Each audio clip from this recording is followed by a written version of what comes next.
Greek explorers named this region Mountains of the Moon, in reference to the snow-capped ranges that were for centuries thought to be the source of the mighty river Nile. British colonialists were dazzled by the natural beauty and cool environment, and they decided to call this place home for 70 years.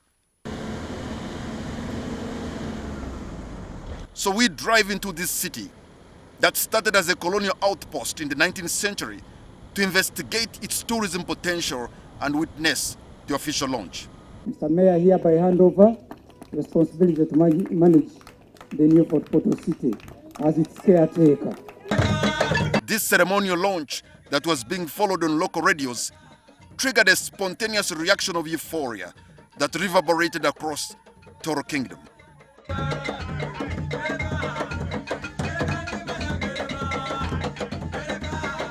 City status has come with a change of political boundaries, and those intending to run for office are already in overdrive. We follow Sylvia Wawa, the Kabaddi district woman MP, as she drives through the city on a charm offensive to woo voters. But when all the dancing is over and real work begins, how will Fort Portal be transformed into a city not just in name but in real terms? We have all to come together to build the city. This city will not be built by the government. It will be built by the people. So we have to have all-inclusive development, make sure everyone is not left behind. The Minister for Local Government, Raphael Magezi, is very optimistic about this city and its people. And become the real attraction for Uganda. The city, the mountains of the moon. The city with Mabere Ganyina Mwiru. The city with the snow-capped Mount Rwenzori. The city with the parks. The city with a hospitable population. The city with a very proud culture.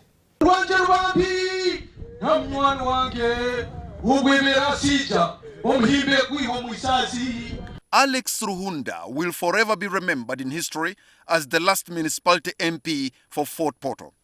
He was elected on the promise that the municipality would become a city during his tenure. To many, this was political suicide because it appeared impossible. We take a stroll through his home garden, another idea he's selling to the people of Toro. The next is seeing it work, because what we need is this whole idea. We need an organic city, as you know, evergreen city of Fort Portal. We are not just talking of skyscrapers here. Fort Portal wants to dazzle the world, not just because of its natural beauty, but also through culture and the legendary hospitality of her people. The idea of homestays for tourists has been adopted by the residents. For example, Joseph Luyinda has repurposed his home to welcome tourists, and many like him are following suit. Just in the same location is Albert, a village chairman and neighbor to Montana Safaris. He literally lives in an art gallery. Capitalizing on his skill, he has made a business to make souvenirs of Fort Portal to sell to every interested visitor. So when they come down here to my workshop, they do something with me and I'm paid in that time. Then they leave either the artwork or they take it. And outside his compound, Albert is working on a sculpture of an elephant. We use metal from scrap, but we are trying to make a very beautiful elephant sculpture. We decide to venture out of the city into the neighboring villages, and our destination is Aramaga Rift Valley Lodge.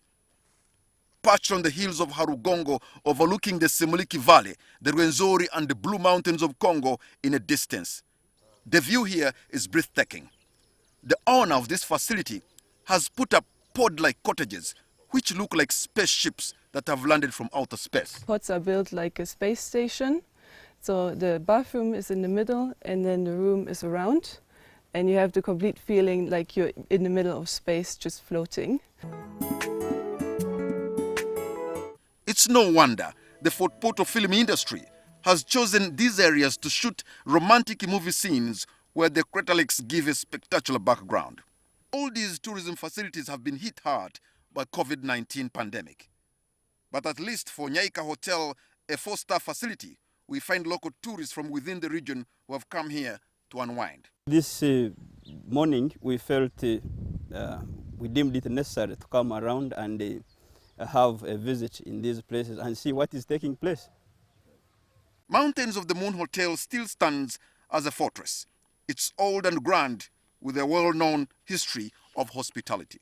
The biggest percentage of Uganda's population are young people, and here the youth are taking baby steps in the leisure industry. Godwin runs Little Rock restaurant, and for him, the city status is like sweet music in his ears.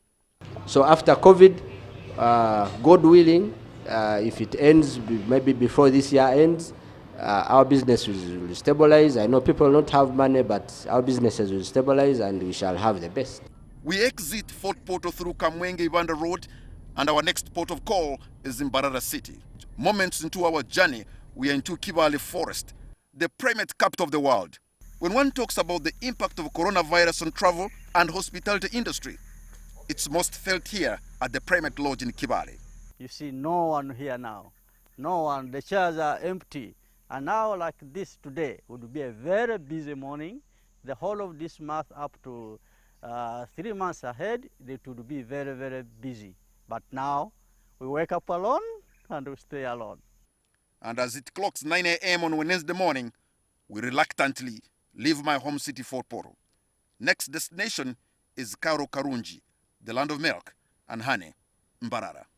Patrick Amara, NTV, Fort Portal.